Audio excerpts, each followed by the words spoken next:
Hello students of class 12th economics. बेटा, जैसे कि आपका chapter number 2 some basic concept of macro economics continuity में है, जिसमें बेटा हमने इस चैप्टर को यहाँ तक पढ़ लिया था।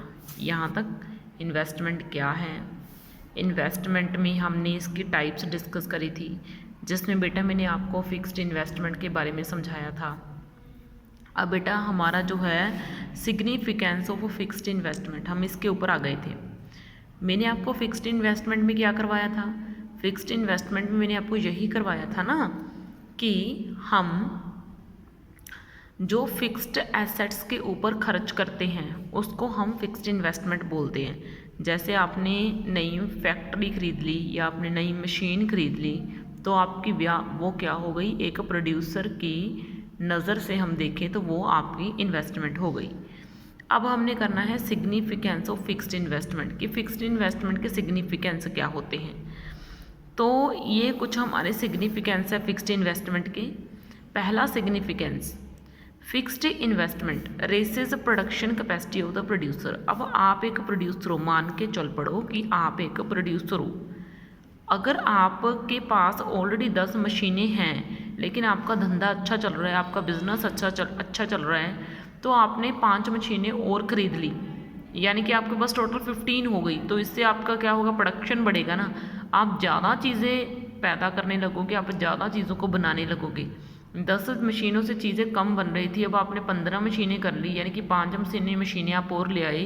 तो इससे क्या होगा, आप जो चीज़ें पहले 10 मशीनों से बनाते थे, अब 15 मशीनों से आप उसको ज़्यादा बना पाओगे, उनकी क्वांटिटी बढ़ जाएगी चीज़ों की, ठीक है ना। तो इससे क्या होता है, जब आप फिक्स्ड इन्वेस्टमेंट करते हो तो इससे प्रोडक्शन कैपेसिटी बढ़ती है प्रोड्यूसर की। By raising production capacity of the producer, अगर प्रोड्यूसर की प्रोडक्शन कैपेसिटी बढ़ी, अगर प्रोड्यूसर की क्या बढ़ गई, प्रोडक्शन की कैपेसिटी बढ़ गई, तो fixed investment leads to higher level of output in the economy. क्योंकि प्रोडक्शन कैपेसिटी बढ़ने का मतलब क्या है कि प्रोडक्शन बढ़ेगा, और प्रोडक्शन बढ़ने का क्या है मतलब है कि आउटपुट बढ़ेगी, इकोनॉमी में आउटपुट बढ़ेगी। समझ में आ रही बात, ठीक है ना। तो यही तो बोला है कि अगर प्रोडक्शन कैपेसिटी प्रोड्यूसर की बढ़ गई तो फिक्स्ड इन्वेस्टमेंट के कारण आउटपुट का लेवल इकोनॉमी में बढ़ेगा, ठीक है। और आउटपुट का लेवल अगर बढ़ेगा, हायर लेवल ऑफ आउटपुट, अगर आउटपुट बढ़ती है किसके कारण, फिक्स्ड इन्वेस्टमेंट के कारण, क्योंकि हमने मशीनें ज़्यादा खरीदी ना, इसलिए हमारी आउटपुट बढ़ गई।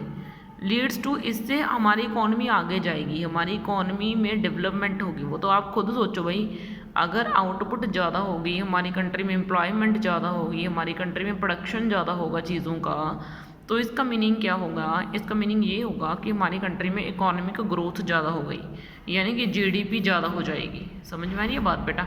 तो ये फिक्स्ड इन्वेस्टमेंट के सिग्निफिकेंस हैं, इसके फ़ायदे हैं। अब बेटा हम इन्वेंट्री इन्वेस्टमेंट की बात करते हैं, ठीक है। इन्वेंट्री इन्वेस्टमेंट, अब कुछ बच्चों को ना इन्वेंट्री इन्वेस्टमेंट के बारे में नहीं पता होता। इन्वेंट्री इन्वेस्टमेंट को समझने से पहले आपको इन्वेंट्री स्टॉक के बारे में समझना पड़ेगा। क्या, इन्वेंट्री स्टॉक, इन्वेंट्री स्टॉक के बारे में समझना पड़ेगा कि इन्वेंट्री स्टॉक क्या होता है।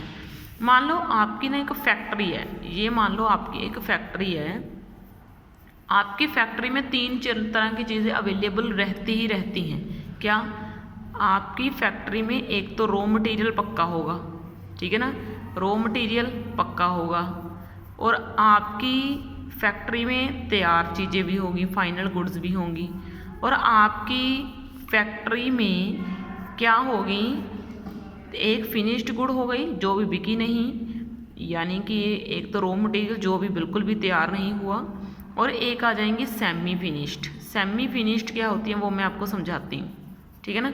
या अगर आपकी फैक्ट्री है तो आपके पास ये 3 चीज़ें पक्का होंगी, यानी कि मान लो आपकी ना आलू की फैक्ट्री है, मतलब चिप्स बनाने की फैक्ट्री है, मान के चलो पड़ो आपकी चिप्स बनाने की फैक्ट्री है, आप चिप्स बनाते हो आलू की, तो आपके पास 3 चीज़ें हमेशा एक फैक्ट्री में रहेंगी। आपकी फैक्ट्री में क्या रहेंगी, नंबर एक तो आपके पास रहेगा कच्चा आलू, है ना, बिना यूज़ करा हुआ पोटैटो सॉरी, जो वैसे का वैसे पड़ा है, ठीक है ना। एक तो वैसे ही साफ्ते का साफ्ता पोटैटो पड़ा होगा आपके पास, जिसको आपने अभी टच भी नहीं करा, छीला भी नहीं, जिसका आपने छिलका भी नहीं उतारा। और दूसरे नंबर पे कटा हुआ पोटैटो, कटा हुआ यानी कि जिसको आपने पीसेस में काट दिया, ना तो अब वो पूरे का पूरा साबुत है ना उससे हमने अभी चिप्स तैयार की हैं, वो क्या है बीच बीच में अभी प्रोसेस में है, ठीक है ना। तो वो होते हैं semi finished goods. Semi finished goods कौन सी होती हैं? जो भी प्रोसेस में है, ठीक है ना, जो प्रोसेस में है, जो ना तो पूरी की पूरी तैयार हुई हैं, ठीक है, ना तो अब वो रॉ मटेरियल ही है, ठीक है, वो प्रोसेस में है प्रोडक्शन की। और फाइनल गुड्स क्या होती हैं? जैसे आपने चिप्स बना दिए, उसको पैकेट में पैक कर दिया, अब वो बिकने के लिए रेडी हैं, तो वो होती हैं फाइनल गुड्स। आपको पता है ना, फाइनल गुड्स वो होती हैं जिसको फाइनल यूज़र्स यूज़ करने के लिए रेडी होते हैं, उसको हम बेच सकते हैं, प्रोड्यूसर बेचता है उसको, ठीक है ना।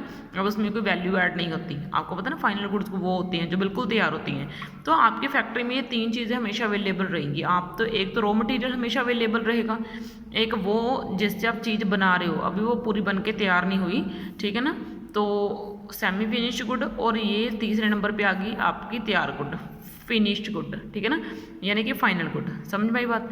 तो ये at a point of time, ये आपके 3 वर्ड सबसे इंपॉर्टेंट है। At a point of time, एक खास पॉइंट पे प्रोड्यूसर होल्ड द स्टॉक हो। प्रोड्यूसर क्या करता है? स्टॉक रखता है किसका? फिनिश्ड गुड्स का। फिनिश्ड गुड्स वो होती हैं, ठीक है ना, फिनिश्ड गुड्स ध्यान रखना है, ठीक है, फिनिश्ड गुड्स जो पूरी बन के तैयार हैं लेकिन अभी हमने बेची नहीं है, ठीक है ना, अनसोल्ड। आप अपनी फैक्ट्री की हैसियत से देखो कि आपकी फैक्ट्री में 3 चीज़ें कौन कौन सी होगी। एक तो अनसोल्ड गुड्स जो बिकी नहीं है, semi finished goods, semi finished goods क्या होंगी, ठीक है ना, जो अभी प्रोडक्शन के प्रोसेस में है, और तीसरी क्या होंगी? रॉ मटेरियल, जो अभी तैयार भी नहीं, आपने टच भी नहीं करा।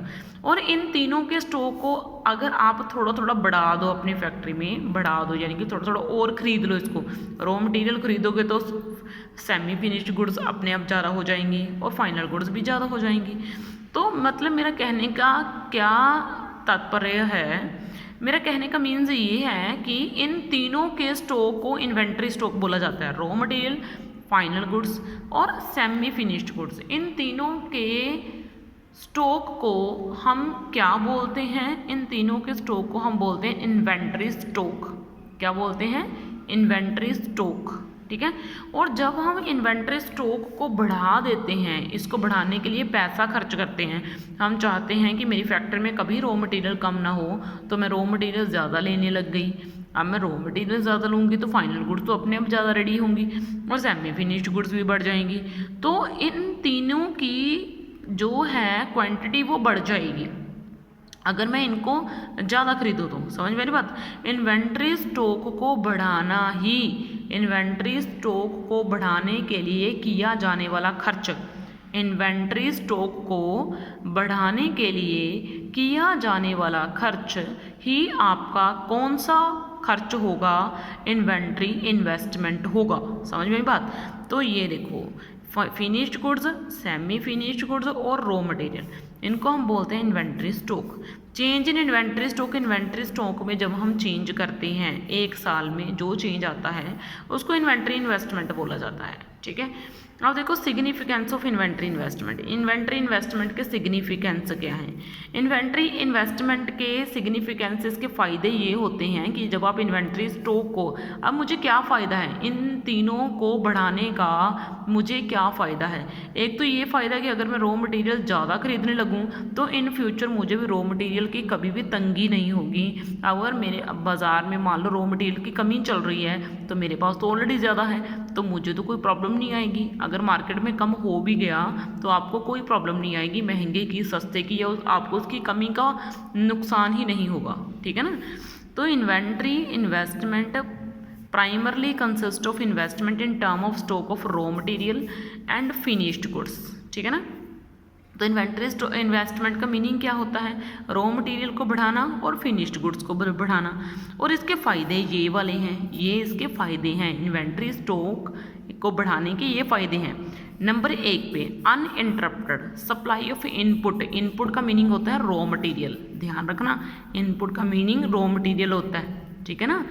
तो रॉ मटेरियल की कभी आपको कमी नहीं होगी। अगर आप इन चीज़ों को बढ़ाते हो तो रॉ मटेरियल की कभी आपके पास कमी नहीं होगी भाई। और दूसरा, रॉ मटेरियल आपके पास सही रहेगा तो प्रोड्यूसर को रोज रोज के झंझट से बच जाएगा। वो उसको रोज रोज रॉ मटेरियल मार्केट से नहीं उठाना पड़ेगा, उसको इकट्ठा सामान सस्ता मिल जाएगा और उसको कभी तंगी नहीं होगी इस चीज़ की, ठीक है ना। तो ये चीज़ें होती हैं, ये फ़ायदा होता है इन्वेंट्री स्टॉक के ऊपर खर्च करने का। तो बेटा मैंने आज आपको ये कंसेप्ट समझा दिया है। नेक्स्ट वीडियो में हम आपका नेक्स्ट कंसेप्ट उठाएंगे। ओके बेटा, थैंक यू।